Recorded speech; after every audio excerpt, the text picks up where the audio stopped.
Sujet fort intéressant. Un sujet fort intéressant de Victoria, effectivement, qui nous parle de Total, qu'on va traiter en bref, mais comme d'habitude, je vous donnerai tous les liens. Donc Total, le célèbre groupe pétrolier français, qui est un conglomérat, qui a racheté plein d'autres groupes, notamment Elf, on en reparlera. Total qui savait qu'il y avait un lien entre réchauffement climatique global et exploitation des hydrocarbures dès 1970, ça ne nous rajeunit pas, mais aurait pratiqué un négationnisme scientifique jusque dans les années 90. Enfin, il y a des déclarations qui se retrouvent évidemment, mais en tout cas, c'est ce qu'affirme un article de Reporter, justement un quotidien consacré à l'écologie, et un papier publié dans Science Direct que je vous mets en lien. Je vous prépare les deux liens pour que vous puissiez vous y reporter, et je vous les mets dans la description pour la rediff évidemment. Donc Reporter, il va falloir que je paramètre cet écran. Reporter, voilà pour changement climatique, Total savait.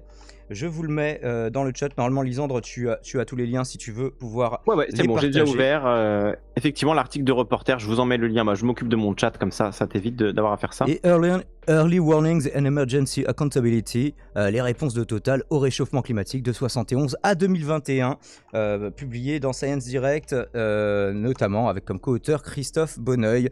On en reparlera également dans cette petite chronique. Justement, bah oui, Christophe Bonneuil, qui est co-auteur, comme on l'a vu dans l'article de Science Direct. Selon lui, la stratégie Total a commencé à changer à partir de 1996 sous l'impulsion de Philippe Jaffré, qui était à l'époque PDG d'Elf, racheté par Total Final, justement, comme on le disait tout à l'heure, PDG jusqu'à 2000. À partir de ce moment-là, le groupe pétrolier a choisi de minimiser l'urgence comme nouvelle strate. Il ne niait plus le réchauffement climatique, mais il disait « Oui, non mais c'est bon, il y a de la marge, et puis on va réduire un peu les émissions. » Et c'était l'autre partie de leur nouvelle On va strate. mettre des filtres. Tu te souviens de ça? On va mettre des filtres. Moi, j'ai entendu ça par rapport aux ferries, en disant oui, alors certes, ça pollue les ferries, mais on va mettre des filtres à particules. Ça va très bien se passer. Vous inquiétez pas, il n'y a aucun problème. C'est juste voilà, question de mettre deux trois petits filtres à café et puis ça va passer. Sauf que Ça ouais, on l'a glisse. vu avec les particules fines du diesel, etc. Bon, compliqué quoi. Hein. Ah, parce que c'était l'autre composante de leur communication, c'était de donner des gages aux écologistes. Alors, des concessions qui étaient quasi cosmétiques, certains diront hypocrites. Je leur donne pas tout à fait tort sur le coup. D'ailleurs, c'est pour ça que je vous mets les deux liens que je vous invite à lire, un article assez long et un papier qui vient le compléter, justement, qui est la base du papier de Reporter. Pardon. Et comme d'habitude, lisez tout dans le détail pour vous forger une opinion. Mais est-ce que finalement on pouvait en attendre autre chose? Ça me rappelle un petit peu, voilà, les industries du tabac. Ils savaient que le tabac c'était mauvais pour la santé, mais il n'y a que quand ils ont vraiment plus du tout pu le nier qu'ils l'ont reconnu. Donc en fait finalement c'est toujours la même strate pour les industries qui sont délétères. Et donc ils font perdre du temps à la société tout entière pour gagner un peu plus d'argent un peu plus longtemps quoi. C'est ça, et tellement un peu plus longtemps que on est toujours dedans. Enfin bon, il y a Oui, des pour Total, oui, je pensais au tabac, effectivement, même si toujours aujourd'hui l'industrie du tabac se fait plein d'argent. Mais tu vois, typiquement, Total, clairement, bah voilà. Enfin, alors moi j'ai un autre article qu'on lira peut-être tout à l'heure à la fin, mais juste pour donner le ton un petit peu, je peux te l'envoyer. Oui, vas-y. C'est bien parce que j'en ai entendu parler très rapidement tout à l'heure, donc c'est vraiment le seul truc que j'ai vu aujourd'hui. Total multiplie son bénéfice par 23. En pleine crise des hydrocarbures, le géant français du pétrole et du gaz surfe sur la remontée des cours avec la reprise économique post-pandémie, tandis que de nombreux pays sont confrontés à des problèmes de pouvoir d'achat. Donc effectivement, pour Total, c'est mieux que jamais en fait. Tu vois, c'est ça qui est particulier, c'est que alors qu'on est plus conscient que jamais des enjeux climatiques, Total multiplie son chiffre d'affaires par 23 en pleine crise pandémique et en pleine crise des hydrocarbures. Alors pourtant, pendant le premier confinement, il y avait une chute du prix du baril. Là, actuellement, on est dans des plus hauts, hein, mais il y avait une chute du prix du baril du fait que les gens étaient confinés chez eux et prenaient nettement moins la voiture. Hein. Techniquement, c'était un peu compliqué de se déplacer. Donc, mais effectivement, là, on a vu que depuis que les confinements ne sont plus de mise, les cours sont repartis à la hausse. Dans quelle mesure ça profite en valeur et en volume à des groupes comme Total, je ne sais pas. Est-ce qu'ils accroissent leur marge en même temps que la demande augmente? Ça, je ne sais pas non plus. Je n'ai pas un œil sur sa liasse fiscale. Toi, ce qui nous demande, ça parle de quoi? Bah, on parle de Total, on parle du coco que tu mets dans ta voiture tous les jours, mon copain. Je l'avais sur mon Kangoo de 98, acheté 18 ans plus tard. De quoi? Ah oui, le filtre. Il y a un procès entre Exxon et l'État de New York, nous dit Carnel, qui vient de commencer concernant le climat. Et justement, les papiers disent que Exxon, ils ont été un peu quand même un peu plus. C'est pas un groupe qui est exemple de défaut pour Ericsson. Ils ont été un peu plus un peu plus vite que Total à reconnaître leurs responsabilités dans le réchauffement climatique et voilà. Donc il y a eu quand même des gages. Hein. Il y a eu notamment l'actuel président de Total qui a déclaré. Que le GIEC était très compétent et qu'il n'y avait rien à remettre en cause dans les conclusions du GIEC. Donc c'est bien de le reconnaître les copains, mais quand est-ce qu'on fait quelque chose? Oui, qu'est-ce que vous faites du coup? Oui, c'est ça, c'est du coup. Et salut Satil. Du coup, il se passe quoi? Du coup, qu'est-ce que vous branlez les gars? C'est genre oui, on sait que le feu ça brûle, mais on va continuer à asperger tout le monde au lance-flamme. Et oui, On est très comme d'habitude. conscient que le feu brûle et crée voilà, des lésions très graves, des grands brûlés, des morts. On le sait, on est au courant, on est conscient, très bien. Eh bien, on est conscient, mais on va continuer. Il faut que tout change pour que tout reste le même. Donc, on dit qu'on a changé de stratégie. On reconnaît nos torts passés pour ne finalement pas les rectifier. J'ai envie de dire, pourquoi pas?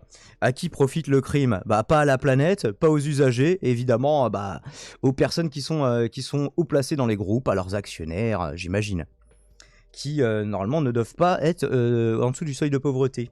Si tout se Quand passe on bien. multiplie le bénéfice par 23 d'une boîte qui fait déjà des milliards de bénéfices par an, c'est sûr que, à mon avis, les actionnaires sont très contents aujourd'hui. Là, il est content. J'aime Là, ils beaucoup, sont contents, oui. j'aime beaucoup l'image.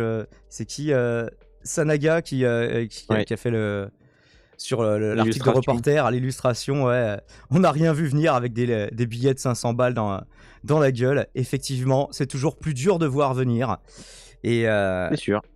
et Ça, voilà. ça me rappelle les échanges de mails à l'époque de la crise des subprimes, où les traders qui savaient que le système allait s'effondrer, qui savaient que tout allait se casser la gueule, s'envoyaient des mails en se disant « Ah bah de toute façon, quand le château de cartes se pètera la gueule, nous on sera aux Bahamas ».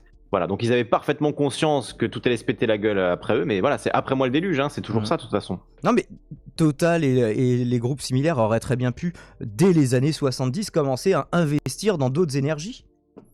Est-ce qu'ils l'ont fait? Peut-être qu'ils l'ont fait de façon marginale et nous, le grand public, on n'est pas spécialement au courant. J'ai pas tellement creusé Oui, ma chronique puis- en ce sens, mais... Si tu investis 1% de tout ce que tu gagnes avec le pétrole dans les énergies renouvelables, on est d'accord que c'est pas... Enfin, il faudrait en fait, là, la situation est tellement grave qu'il faudrait déposséder les actionnaires de tout cet argent et l'investir intégralement dans les énergies renouvelables Ah, mais et pour non ça, il fossiles. faudrait que des lois soient votées. On sait faire des Grenelles pour tous s'auto-congratuler en disant ouais, on a bien compris la leçon, mais en fait, quand est-ce que des lois sont émises? Et puis ça, c'est pas une loi qu'il faut faire à l'échelle d'un pays, hein, évidemment, parce que Oui. c'est comme tous les problèmes écologiques, ça concerne tout le monde. Et puis de toute façon, l'argent lui-même n'a pas de frontières, surtout quand on parle de multinationales dans ce genre. Donc c'est vraiment... les gens qui s'engagent dans des sommets comme ça, qui signent des Grenelles, il faudrait qu'ils s'engagent qu'ils fassent plus que des déclarations de bonnes intentions. En gros, pour résumer. Ouais, bien sûr. Ouais, mais c'est ça en fait. Enfin, c'est ce que dit Macron, mais il faut encourager les entreprises, les inciter. Ça, c'est le maire. On veut inciter les entreprises, mais au final, les inciter du coup à cracher sur l'argent qu'elles gagnent. Tu vois, c'est pas, ça n'arrivera pas en fait. C'est le capitalisme. Le but, c'est d'accumuler le plus d'argent possible. Donc, il n'y a pas d'incitation. Tu vois, c'est à moins que l'État se substitue et verse directement les dividendes aux gens de Total, tu vois. Et On encore fait ça, des j'aime choses pas à la qu'il marge, mais accepte pas. voilà, en fait, on fait des taxes carbone, des choses qui, en fait, en définitive, sont toujours supportées par le consommateur. Alors, il ne s'agit pas de nier la responsabilité des consommateurs, mais les consommateurs, ils font aussi avec les parcs automobiles qui sont installés, avec les véhicules qui sont abordables, avec des véhicules d'occasion souvent, donc ça va pas être les choses avec les meilleures normes. Et puis bon, faut quand même rappeler que les fabricants de voitures dépensent des milliards chaque année pour faire des pubs pour que les gens achètent leur voiture. Donc au bout d'un moment, si ça fonctionne, c'est aussi parce que ces entrepreneurs-là, ces entreprises-là font tout ce qu'il faut pour que les gens achètent leur voiture. Donc on peut pas accuser les consommateurs d'être coupables de tout, alors que finalement, toute la journée, on leur dit achète cette voiture, achète cette voiture, achète cette voiture, et ils finissent par l'acheter, on leur dit non, c'est pas bien, attention, ça pollue. Tu vois, c'est pas. Il y a un moment, bon. C'est vrai que dans la même mesure où on interdit les publicités pour l'alcool et pour le tabac, pourquoi on continue de faire la promotion de choses qui polluent? Bah, tu sais, ça avait été proposé par la Convention citoyenne pour le climat. Et finalement, voilà, ça n'a jamais pas été. Suivi des faits, as always. Voilà, exactement. Donc oui, c'est ça, l'incitation, etc. Bon, non, ça suffit pas. Il faut interdire. Il y a un moment, il faut dire stop. En fait, là, on est en train de se suicider, donc on dit stop, quoi. Idée, un gouvernement de l'environnement mondial, nous dit justement Victoria, on peut rêver. Est-ce qu'on a besoin d'un gouvernement mondial pour ça? En tout cas, on aura besoin d'une gouvernance mondiale sur certaines questions, mais pas forcément d'un gouvernement qui déciderait de tout sur tous les sujets. Enfin bref, les modalités peuvent... Mais c'est vrai que plutôt que d'avoir des experts qui sont là avec un rôle uniquement consultatif, il faudrait quelque chose d'un petit peu plus contraignant. Je mets fin ici à cette chronique pour qu'on enchaîne un petit peu rapidement. Merci YouTube d'avoir suivi la rediff. Abonnez-vous, likez, commentez, partagez, faites des dons. Et faites des dons aussi, abonnez-vous à Lisandre qui est juste là. Et vous pouvez Et cliquer faites sur dans lui. Daimon. Il y en a besoin. Ciao, ciao.